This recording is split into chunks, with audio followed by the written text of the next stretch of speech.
सुर में गाना सीखिए पाधानीसा ऐप के साथ AI powered personal music teacher from Saregama. पश्यादित्यान् वसून् रुद्रानश्विनो मरुतस्तथा बहुन्यदृष्टपूर्वाणि पश्याश्चर्याणि भारत। कृष्ण अब अर्जुन को अपना असली रूप प्रत्यक्ष दिखाने जा रहे हैं। ऐसा कभी नहीं हुआ था। कृष्ण के वास्तविक रूप के बारे में कल्पना करना भी संभव नहीं। कल्पना के लिए भी कुछ आधार चाहिए होता है, लेकिन जैसा कि खुद कृष्ण ने कहा कि वो अव्यक्त हैं, तो जो अव्यक्त है उसे आप कैसे सोच सकते हैं? लेकिन अब उसकी भी जरूरत नहीं।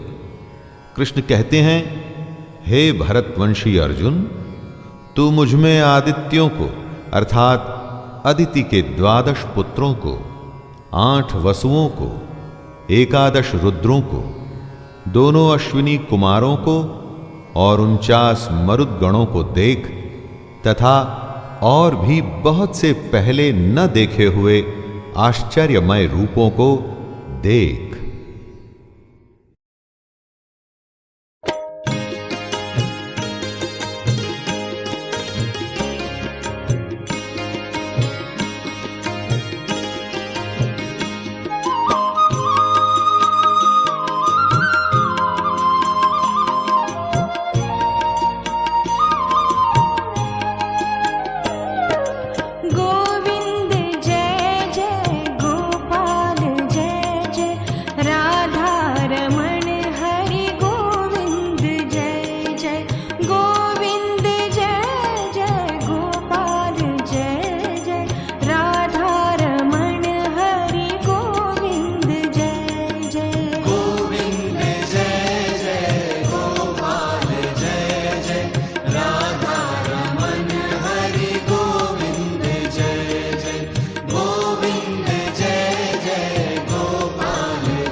कृष्ण हे यादव हे